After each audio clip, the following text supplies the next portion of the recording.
XWA Wrestling fans. I am the Coog, alongside XWA General Manager Jeffrey Graves. I am the Coog, alongside XWA General Manager, the humble and amazing Jeffrey Graves, Esquire. How are you an Esquire? I want to watch. And this is your XWA Addicted recap. The working class hero, James Steele, tore into Senior Flame this month with an intensity that we have never seen from the working class hero. Afterwards, Steele got on the mic and let Johnny Versace know that this isn't the last time that the two will exchange blows. You know, I'm not sure really who wins in this situation. You've got a reputed cheater like James Steele and a tramposo in a mask. Can we move on, please? Versace took the words to heart as he took his own security police force with him to the ring for his match against Dazzling Dick Dirty. Well, you gotta. When you got a greasy caveman hunting you down, you need someone to watch your back to make sure that, you know, he doesn't come running out, your clothes don't get ruffled, and not a single quaff hair gets put out of place. Right. Dazzling Dick Dirty gave Versace one hell of a fight and tried to get that coveted Elite Championship away from him. But due to an unfortunate incident where the referee didn't see Dirty's leg on the rope, Versace lives another day. Yeah, and then that scruffy-faced Neanderthal comes out and tries to get a cheap shot in. If you ask me, if anyone deserves a super kick to the face, it's that greasy jerk. Steele has a heart the size of Gibraltar for putting up with all of this. The XWA Tag Team Champions, the Riders, took to the ring next to put a beatdown on the El Handsome. And you know what? Love those guys. Fantastic work, fellas. I can't say enough. The greatest tag team in the history of the XWA. All the way through the match, the Riders taunted and beat down the El Handsomos. During their post-match drink, their rough and ready entrance music of the R&R Express hit to the delight of the XWA fans.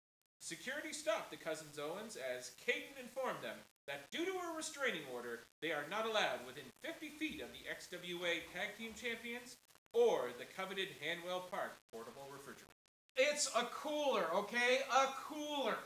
That's not what Rodney has written on the side. Yeah, Rodney has it written on the side. It's misspelled Hanwell Park with 2 Ks and refrigerator. Well, this will not be the last time we see Rick and Rodney take on Michael and Kate. You've been drinking as much as they have, haven't you? Curtis Isaac Real got an answer as to where Nightmare's Druids took Mr. Wallace this past month. Real searched the locker room and was able to find his manager, but it was too late. As he removed the tape from Wallace's mouth, he was struck unconscious.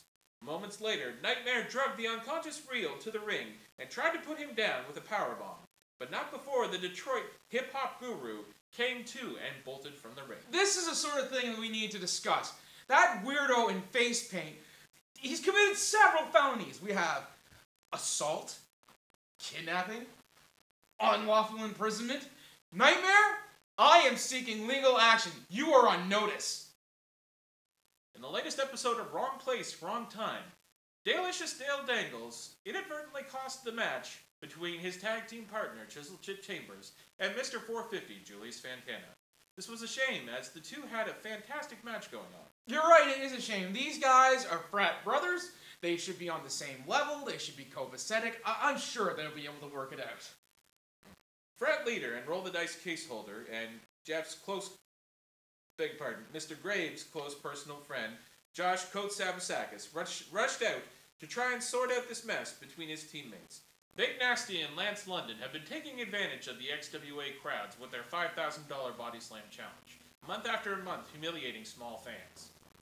One unlikely member of the XWA locker room had had enough. Eric O'Connell, one half of the tag team, the Renegades, hit the ring and promised that not only would he slam the 300-pounder, he would give the $5,000 promised to the same small fan that was humiliated that night. O'Connell couldn't make good on his promise and was beaten down by the big man and squashed. That just goes to show you that slamming the big man isn't going to be a cakewalk. Now, folks, we come to the elephant in the room. Are you taking a shot at me? No, Mr. Graves, sir, not at all. You look very svelte. Thank you. Said pachyderm involves the XWA general manager, a muscle beast from Muscle Beach, and a man who tried to throw a monkey wrench into their plans. Just a monkey named Ryan Heath. I had made a fantastic decision.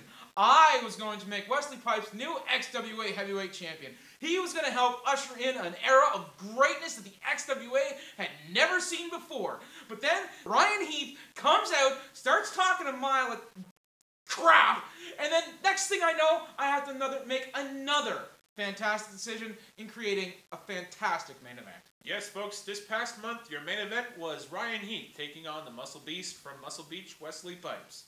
In a great back-and-forth match that saw Ryan Heath slap on the Ryan Tamer to Wesley Pipes and win the match before... No, look, again, it was my fault.